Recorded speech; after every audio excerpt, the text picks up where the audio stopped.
With the winds gusting pretty high, today was a no-fly day. I guess I'll just have to settle for drinking a cup of coffee and, well, watching some of my favorite YouTube. After a while, it was time to take the dog out and go feed the bunnies. And before you know it, today started to turn into pretty much any other normal day. And since I'm a student pilot, which also means I'm poor, it's time to take the diesel cans off and get them filled just to make sure we don't run out of heating oil. It's bound to get cold this weekend.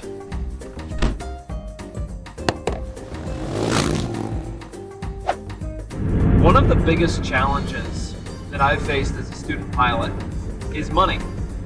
From the very beginning, I was kind of worried about money, worried about how much this was going to cost, because it's not really a set price. You know, you have your hourly rate for the aircraft and your instructor, but you know, you can assume that a private pilot's license is going to cost you around $14,000, somewhere around there. I have no idea where I'm at, but I wouldn't be surprised if I've already hit the $12,000 to $14,000 mark, and I don't have my license yet, and that's okay because I'm just not there. Some people take longer than others, and that's okay. There are some students that I've been seeing and kind of talking to a little bit on a Facebook group that say that they're like 120, 140 hours before they finally get it. And you know what? That's okay. That is okay. So one of the biggest challenges has been finances. And one of the ways that I have mitigated that, now mind you, we have a single income. I have a wife and 3 kids, one income. One of the ways that I've mitigated that is by getting some overtime at work. I work on an ambulance, and so there is overtime to be had. You can pick up extra shifts as necessary as they're available. So that's one thing, but that's not a long-term solution. You know, I can work 60 hours a week for 6 months straight, and that's about my limit. After 6 months, I need a break after that. You know, so in today's economy, that only takes you so far. Something else that I looked into was scholarships. There are flight scholarships available, but for a guy in his late 30s, married with kids, there aren't many available. Really, I was surprised. And so I found one outfit that I applied for scholarships through, and I actually got a $2,000 scholarship last year. I was pretty excited. I'm using the second half of that right now, and that'll be gone in, I'm guessing, another month. That'll probably run out. But I got an invitation to apply for another scholarship through that outfit. I don't know if I'm qualified because I already got one, but I'm gonna try. You know, one of the biggest things is that you'll never succeed if you don't try when it comes to anything really, but flying and money, you've got to try. You don't have to fly 2 or 3 times a week in order to be successful. You know, I fly at best once a week.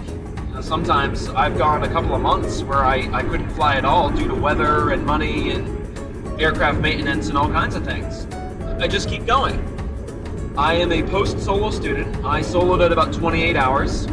Now I have about 60-something hours in between dual instruction and solo time. So, and it's been a year and a half.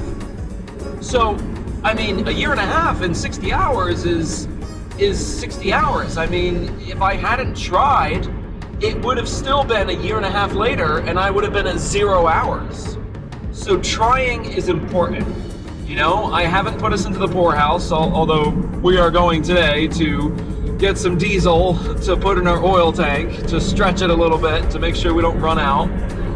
So there is that, but that's kind of a yearly thing for us. Nevertheless, nobody's hungry, you know, nobody's starving, our house is warm, we do what we need to do. There are some times when I gotta cancel flying in order to pay bills, and then I get back at it. You know, is this gonna take longer for me? Of course it is. But will I get there? Yes, because I tried. If I hadn't tried, I'd never get there. So the moral of the story is, even if you can't see the money, put aside a little bit and start. Go take your intro flight, your discovery flight. You know, go take one lesson a week. Put aside a little bit of money, figure out what you can afford, and try. You'll be further along in a year's time than you would have been had you done nothing. somebody said something once, and I touched on it a minute ago. Time is going to pass no matter what you do. In a year, you're going to be a year older. A year will have passed. If you don't try, you will have zero time.